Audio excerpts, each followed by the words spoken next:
Alors, bonjour à tous. Alors, je crois que tout le monde n'est pas encore arrivé, mais pour pouvoir tenir les temps, on va démarrer notre session, enfin notre atelier. Donc là, on est sur un atelier où on va vous présenter le jeu Vitipoli un peu plus en détail que ce qui a été évoqué ce matin. Donc, on est trois à animer cette session. Donc, il y a à côté de moi Guillaume Gastaldi et Quentin Gaufreto que vous avez vu ce matin. Voilà, donc Guillaume de la Chambre d'agriculture et Quentin de la coopérative Robert et Marcel et moi-même de l'ESA, Christelle Renaud-Gentier. Alors, donc là, l'objectif, c'est de vous présenter le jeu, puis après de recevoir vos réactions par rapport à ce qu'on peut en faire, au développement qu'on peut envisager. Voilà, alors, je vais vous donner des éléments. Alors, je vais mettre ça un peu sur le côté, parce que sinon, ça va prendre trop de place. Tout à l'heure, voilà. Donc, il y a eu pas mal de contributeurs pour développer ce jeu. On a aussi ce comité de pilotage donc, dont Guillaume et Quentin sont membres, et puis aussi des enseignants de l'ESA, du lycée de Montreuil-Bellay en BTS et en ingénieur. Et donc, ce qui a finalement été assez demandeur, on va dire, pour ce jeu, c'est les défis que représente le transfert entre des ateliers qui nous demandaient un long temps de préparation, à peu près 1 mois par atelier, avec tous les calculs d'ACV, générer les supports, à chaque fois des supports ad hoc, enfin, qu'on rééditait spécifiquement, des fichiers de calcul, etc. Il fallait 3 membres de l'équipe de recherche pour animer. Une expertise ACV qui était apportée par les chercheurs. Et là, on veut passer à une boîte de jeu autonome avec un jeu qui est animé par un enseignant ou un conseiller sans nous, avec qui soit formé à peu près en une journée et avec du coup notre expertise ACV qui est contenue dans le jeu et dans la formation qu'on dispense aux maîtres de jeu et un outil de calcul ACV qui soit maniable par les acteurs du terrain. Donc, on a réalisé une petite vidéo. Alors, tout à l'heure, malheureusement, le son n'a pas passé. Alors, j'espère que là, ça va fonctionner. Comment? Sinon, tu commentes. Sinon, je vais commenter, effectivement. Vous allez nous dire tout de suite si le son passe ou pas et on va commenter si ça ne marche pas. Le jeu sérieux Vitipoli vise à sensibiliser les joueurs aux impacts environnementaux de la gestion des vignobles et à développer leurs compétences en éco-conception. Il peut être joué par des groupes de viticulteurs ou d'étudiants en viticulture de 4 à 8 joueurs sous la direction d'un maître du jeu. Le but du jeu est d'améliorer la performance environnementale d'un cas viticole parmi ceux disponibles dans le jeu. Les joueurs choisissent une stratégie d'amélioration, puis construisent un itinéraire technique optimisé en fonction des prévisions météorologiques, de la pression phytosanitaire et des informations fournies dans les livrets.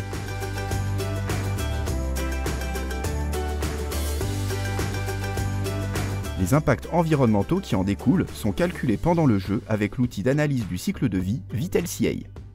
L'analyse du cycle de vie, ou ACV, est une méthode qui quantifie les gains obtenus en termes d'empreinte environnementale sur la majorité des compartiments de l'environnement. Précédé d'une introduction à l'ACV pour la production de raisins, le jeu est suivi d'un échange sur les choix faits et leurs effets. La boîte de jeu, encore en test au premier semestre 2021, sera disponible pour la rentrée 2021. Une formation d'une journée sera alors proposée pour les maîtres de jeu.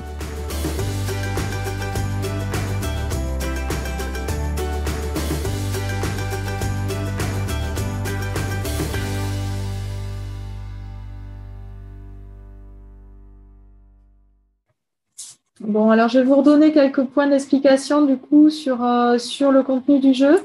Du coup, les objectifs pédagogiques, c'est de sensibiliser aux impacts environnementaux de la gestion du vignoble et de donner aux participants des compétences en éco-conception viticole. Voilà. Donc, le jeu se joue de 4 à 8 joueurs avec un maître de jeu qui est formé. Et il dure à peu près 3 heures, 3 heures et demie. Oh là là, on fait une séance de test mardi avec des étudiants de BTS. Et les 3 heures, c'était presque un peu juste. Donc, il faut une introduction au départ à la CV pour expliquer bien ce que vont représenter les résultats qu'il va y avoir dans le jeu. Et puis, un débriefing à la fin pour échanger entre maître de jeu et les joueurs, et puis peut-être aussi entre les tables de joueurs s'il y en a plusieurs. Le but du jeu, c'est d'améliorer la performance environnementale d'un cas viticole parmi les 8 qui sont présents dans le jeu. Donc, c'est 8 cas Val-de-Loire qui sont disponibles pour l'instant dans le jeu.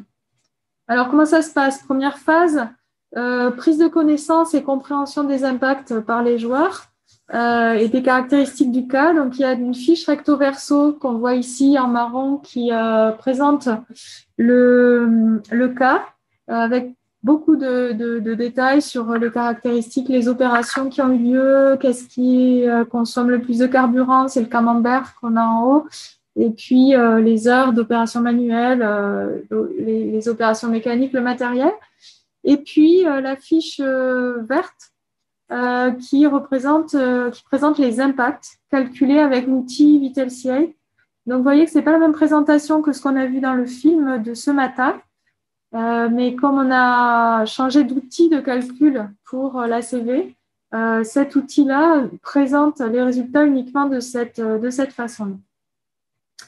Donc, du coup, pour faciliter l'interprétation, on a constitué une boîte à outils qui permet aux joueurs d'aller comprendre d'où viennent les impacts principaux et de présenter les pratiques alternatives amélioratrices. Voilà, pour les aider à éco-concevoir. Donc, une fois qu'ils ont pris connaissance de tout ça, ils vont choisir une stratégie, une ligne directrice pour leur choix d'éco-conception parmi plusieurs stratégies proposées dans le jeu. Et quand ils choisissent une stratégie, là, par exemple, s'ils choisissent de supprimer le désherbage chimique, tous les leviers qui sont cités ici leur seront accessibles gratuitement. Alors que s'ils vont piocher des leviers dans les autres stratégies, bien, il va falloir qu'ils donnent des jetons. Et ils ont un budget de 3 jetons, donc il faut qu'ils choisissent bien ce qu'ils vont vouloir mettre en œuvre. Ça pour plutôt exprimer que le viticulteur ne peut pas mettre en œuvre toutes les stratégies la même année du fait qu'il y a un coût lié à chaque, un coût ou pas, hein, il y en a qui sont gratuites, liées à chaque levier. Donc ensuite, à partir de là, on va construire l'itinéraire technique annuel sur une phase hivernale, puis ensuite sur la phase de traitement, on va avoir les petites barrettes météo qui vont permettre d'établir la stratégie phytosanitaire et puis même les autres actions. Et on finit par les vendanges. Donc c'est demi-semaine par demi-semaine. On va avoir les risques phyto, oïdium, mildiou, les prévisions météo pour la semaine suivante et les précipitations de la semaine passée, le stade fainé. Et puis ensuite, une fois que l'itinéraire est construit, alors soit après, soit avant, soit pendant, c'est au choix de l'animateur. On va montrer ce que le vigneron a fait en parallèle. Donc, l'itinéraire technique du vigneron va être présenté aussi avec les cartes de la même façon. Et on peut le mettre, ça dépend ce qu'on veut faire avant, après ou pendant le jeu. Donc, on a testé différentes étapes de prototype lors de plusieurs sessions de jeu. Donc, 3 sessions, en tout 10 tables de 8 joueurs. Et on a collecté donc les commentaires, les suggestions et on a aussi travaillé avec le comité consultatif avec les conseillers viticoles et puis les enseignants. Et on a donc eu des retours assez, je suis désolée, c'est en anglais, assez larges de la part des étudiants et qui ont été confirmés par le comité consultatif et auquel le comité consultatif a aussi ajouté d'autres suggestions. Donc, on a pu répondre à la majorité des suggestions, sauf, certaines ne pouvaient pas être réalisées. Hein. Par exemple, ajouter la biodiversité. Aujourd'hui, On n'a pas d'indicateur sensible aux pratiques, par exemple. Mais la plupart des suggestions ont pu être prises en compte. Donc, les perspectives, c'est bon, plus de tests là pour pouvoir finaliser, si on peut, une version définitive cet été. Améliorer l'introduction et le débriefing du jeu. Il faut encore qu'on retravaille dessus, le guide de formation du maître de jeu. Et puis après, ça va être l'utilisation du jeu dans différents contextes. Donc, l'enseignement, on en a parlé tout à l'heure, des ateliers avec les vignerons, le travail à d'autres échelles. L'échelle AOC, on devrait l'utiliser bientôt, peut-être pour des ateliers à l'échelle de l'AOC. Et puis, d'intégrer des itinéraires d'autres régions, traduire dans d'autres langues, étendre vers les phases non productives viticoles, plantation, arrachage, palissage, etc. Voilà, donc ça sont des perspectives sur lesquelles on va vous proposer d'échanger. Voilà. Donc, je peux vous passer la parole. Maintenant que vous avez une meilleure visibilité sur le contenu et la dynamique du jeu Viticoli, l'idée c'est de profiter de cet atelier pour échanger avec vous sur différents sujets. Donc d'abord, comment vous voyez l'intérêt, comment vous pensez pouvoir intégrer cette démarche dans votre contexte de travail et discuter aussi des pistes de perspectives prioritaires.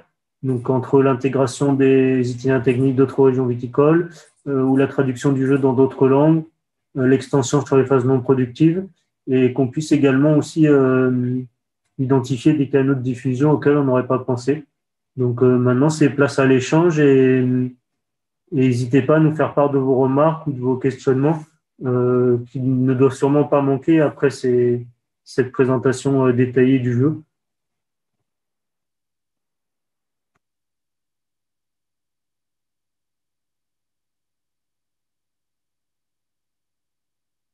N'hésitez pas à vous manifester, à vous lever la main avec la petite main qu'il y a sur Zoom. Là. Donc, comme vous l'avez vu tout à l'heure, c'est un outil qui a été travaillé dans l'enseignement, qui a été travaillé en milieu professionnel avec des producteurs en activité.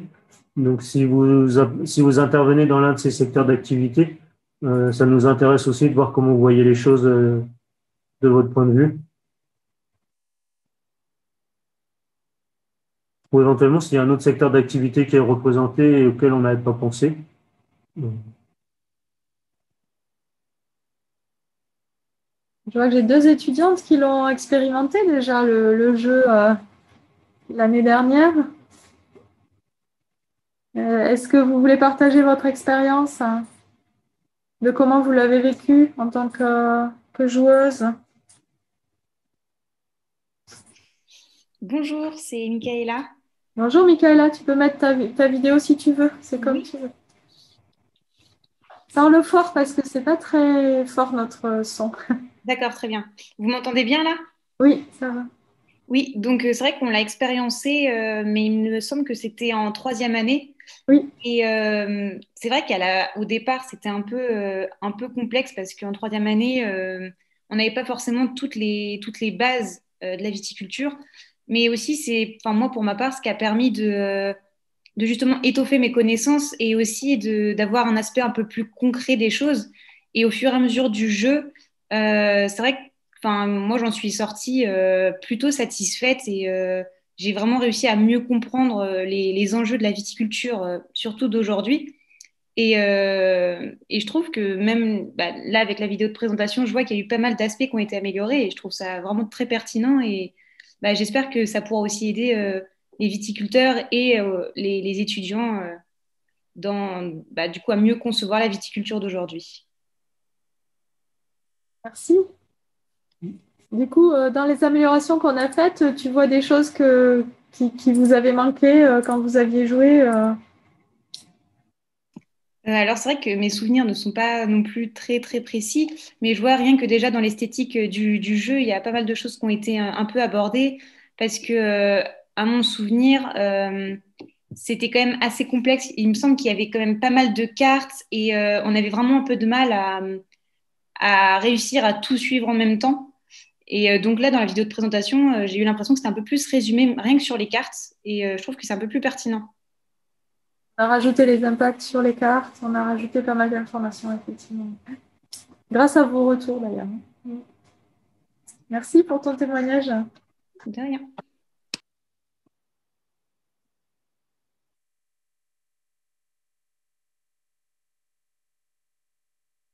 Est-ce qu'il y a d'autres personnes qui aimeraient un petit peu nous donner leur avis, leur perception?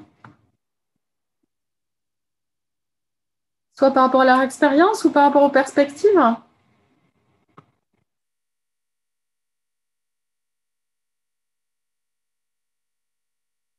Peut-être que vous pouvez un peu nous dire aussi, vous, comment, les perspectives que vous voyez avec vos vignerons.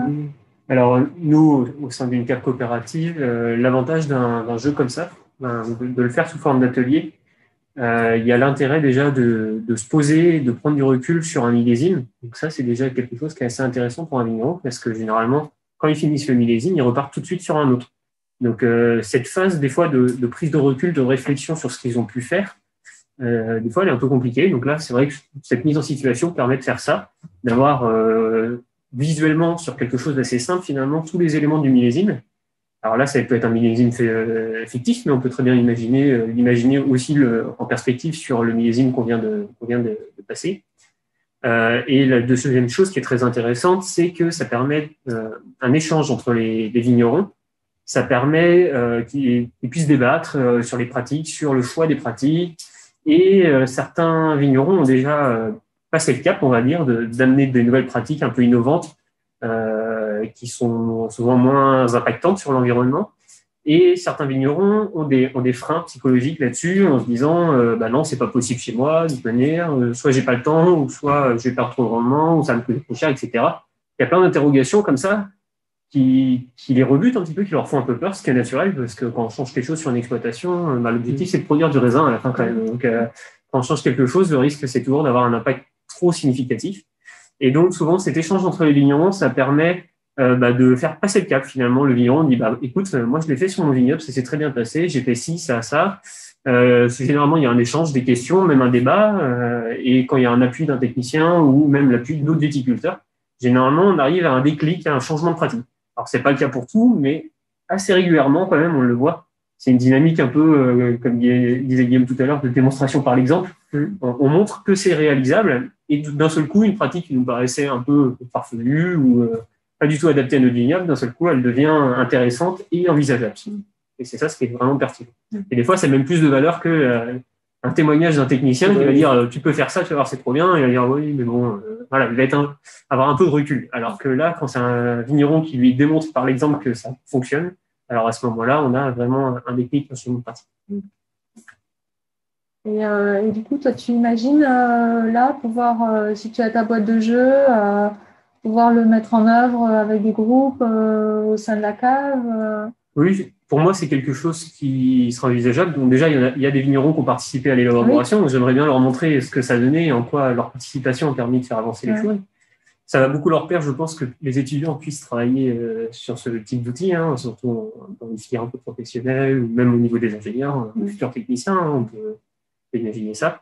Et puis c'est vrai qu'après, alors peut-être sur des thématiques bien particulières, les faire travailler sur des choses comme ça permet souvent de prendre du recul, de pas être tête baissée dans son travail, mais justement d'avoir un regard un petit peu extérieur sur ce qu'on fait, se poser les bonnes questions, interroger aussi certaines pratiques qu'on a appris à l'école, qu'ils ont appris à l'école, qu'ils ont mis en œuvre depuis toujours et que les anciens faisaient, voilà, qui sont ancrés dans la viticulture, et finalement se mettre à se reposer la question, mais effectivement, quel est l'intérêt profond de cette pratique? Est-ce que finalement, on ne peut pas imaginer les choses autrement?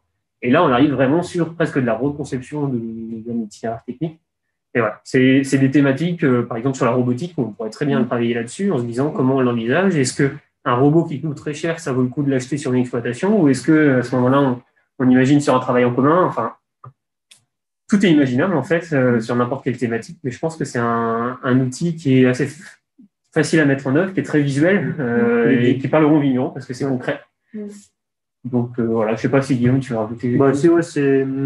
Quand on anime des groupes de vignerons comme ça, on est toujours un peu à la recherche de méthodes d'animation qui permet de favoriser les échanges, de donner des impulsions pour des changements de pratique, et ce, de façon ludique si possible. Donc là, Vitipoli coche toutes les cases, donc c'est clair que c'est un outil précieux et qui devrait intéresser beaucoup d'animateurs de groupe pour des séances de conception. Et moi, je me posais la question, question. de... Je ne sais pas si c'est une question ou Oui. si elle applaudit. Oui, c'est une question, Non, c'est une Émilie. question, je pense. J'ai l'impression que c'était des mains qui applaudissaient. Oui, bonjour, c'est une question, mais je ne sais pas très bien. Ah, c'est une question, super. Zoom. Bonjour, Émilie. Bonjour. Oui, alors, j'avais pas vraiment de questions supplémentaires par rapport à ce que vous avez affiché, mais déjà, je voulais saluer le travail et puis dire que c'était effectivement. Tu peux parler plus fort, s'il te plaît, parce qu'on a un son qui n'est pas très bon chez nous. Ah bon, est-ce que vous m'entendez là? Oui. C'est mon micro de casque, alors. Bon. Sinon, Je pense que c'est notre appareil qui n'est pas très réglé très fort, mieux, mais on ne peut pas le régler plus. Ouais. Vas-y. Vous m'entendez mieux? On va dire. Ah, bah, je ne peux pas faire mieux par contre. Ça ira, on va dresser l'oreille. Ok. Non, je voulais juste dire oui, effectivement, que c'est ce genre de ce type de support, une méthode d'animation est vraiment très utile pour permettre l'appropriation de méthodes comme l'ACV. Et donc, pas de questions supplémentaires à ce stade. Je voulais juste savoir, du coup, pour bien comprendre s'il est déjà disponible, comment vous comptez le mettre à disposition, le commercialiser. Alors, donc, il est encore en test. Hein. Donc, l'idée, c'est qu'on essaye d'avoir une version définitive à la rentrée 2021, mais sans garantie non plus, hein, parce qu'il faut qu'on arrive à pouvoir le retester avec des vignerons et avec le contexte sanitaire, on n'est pas sûr. C'est évident. Et puis, avoir le temps après d'intégrer toutes les évolutions pour finaliser une boîte de jeu. Et après, il va être disponible à prix coûtant, on va dire, de la fabrication de la boîte de jeu. Et le prix va dépendre du nombre de boîtes qu'on doit fabriquer. Bien sûr, oui. Voilà. Et puis, il y aura une formation associée. Voilà. Donc, voilà. D'accord. Une journée à peu près. Ça donne une idée comment se projeter pour utiliser cet outil, quoi. Donc, on espère à l'automne prochain, mais voilà, il va peut-être mieux compter l'utiliser plutôt au printemps suivant, pour être sûr. Ok. Voilà. Pour l'instant, il y a des boîtes de démo qui sont prêtes, mais... Voilà, c'est juste des boîtes de démo, de tests. Merci. Avec plaisir. Merci. Et toi, Émilie, tu imagines pouvoir l'utiliser dans ton contexte IFV directement ou Alors, j'ai pas de projet là, précis où j'imagine l'utiliser, mais je pense que ce serait vraiment bien d'aller vers ce type de démarche, quoi. Donc, j'y ai pas encore réfléchi, mais du coup, de savoir qu'il y a un outil qui existe, on l'intégrera plus en amont dans les réflexions de projet. Et puis aussi, je suis partenaire d'un projet dans le Beaujolais avec l'équipe de l'INRAE de Lyon qui travaille sur un outil de modélisation des phytosanitaires, donc avec un modèle mécaniste, mais qui travaille aussi avec une équipe spécialisée dans les démarches participatives et qui compte aussi développer un outil. Donc, voilà, je me demandais s'il n'y avait pas des ponts à faire. Oui, ça pourrait être intéressant. C'est vrai que c'est une réflexion qu'on a eue mardi quand on a fait la dernière séance de test avec les étudiants de BTS, là, où un des collègues qui animait une table disait mais on aurait un OAD en parallèle pour pouvoir calculer du coup les risques que prend le viticulteur les joueurs avec leur stratégie, etc. Ça pourrait être super intéressant aussi. Donc, c'est peut-être des choses à imaginer, pouvoir coupler ça en plus. Oui, parce que ça a été rapide dans le. On t'entend pas, je suis désolée, Émilie, tu peux parler plus fort? J'ai pas retenu dans la présentation s'il y avait mobilisation de VitalCI dans le jeu, mais je crois pas, hein, c'est ça? Oui, si. L'outil associé au jeu, c'est VitalCI, oui. D'accord, oui. Et Voilà. donc, ce que vous imagineriez, c'est rajouter d'autres calculs en direct Alors, non, mais ça avait juste été évoqué. Enfin, par rapport à un OAD, tu veux dire? Oui, non, ça a juste été évoqué mardi dernier en disant ça serait intéressant d'avoir un OAD qui tourne en parallèle, mais on n'a pas du tout un projet pour l'instant de rajouter ça. Déjà, on a tellement à faire avec les améliorations qu'on a à faire dans le jeu, tout simplement, avec ce qu'il est aujourd'hui. Mais comme tu parlais d'un projet, là, je me disais, dans un projet comme ça pourrait être intéressant de chercher à coupler les deux, quoi. Oui. Ouais. Ok. Voilà. Merci. Merci à vous. Alors, je ne sais plus, est-ce qu'on est dans les temps? Oui, il reste 5 minutes. Il reste 5 minutes, donc ça va. Moi, j'avais une petite question à poser, à vous poser à vous deux. Mardi, quand on a vu les étudiants BTS, ils nous ont dit nous, ça serait intéressant qu'on le fasse plusieurs fois dans notre cursus, à plusieurs reprises pour nous aider à fixer les idées, à apprendre, et puis à faire une fois un itinéraire raisonné, une fois un itinéraire bio, etc. Donc, est-ce que vous imaginez, vous, qu'avec le viticulteur, ça présente un intérêt qu'un même viticulteur fasse plusieurs fois des séances de jeu avec le jeu? Ou alors, une fois qu'il l'a fait une fois, c'est bon, s'il a compris, c'est fini, on passe à d'autres viticulteurs, quoi. Pour tester différents itinéraires techniques, par exemple, parce qu'il y a 8 cas d'études, donc potentiellement 8 fois, il y aurait des choses différentes à voir à chaque fois. Donc, oui, tu penses du coup, ça peut être renouvelé avec les mêmes. Puis à l'échelle d'un groupe, en général, c'est une dizaine de vignerons. Donc, si on tourne sur les exploitations du groupe, il y a aussi matière à avoir un peu des positions différentes. Et moi, au sein de la cave, ça me semble plus compliqué, et plus pour des contraintes de temps. Ah oui, c'est généralement, quand on fait ce genre d'animation, il se libère une fois. Après, quand on dit ça va être la même le même type de jeu, on va avoir plus de mal à les avoir une deuxième fois, je pense.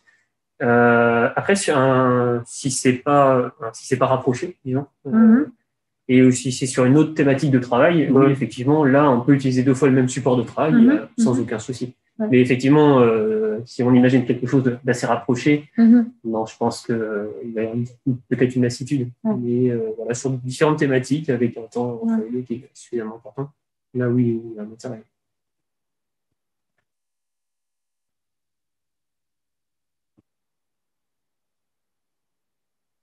Merci. Est-ce que dans les participantes, puisque Raphaël est avec nous dans la salle, les personnes à distance sont des participantes, est-ce que vous avez d'autres suggestions, remarques, partages à nous soumettre, à nous proposer?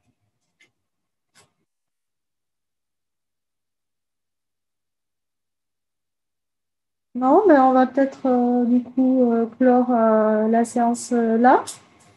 Merci pour les échanges. Et puis on se retrouve pour la plénière dans quelques minutes. Alors je revérifie l'horaire de la plénière. C'est 15h30. Voilà. Donc après une petite pause pour le café. À tout à l'heure.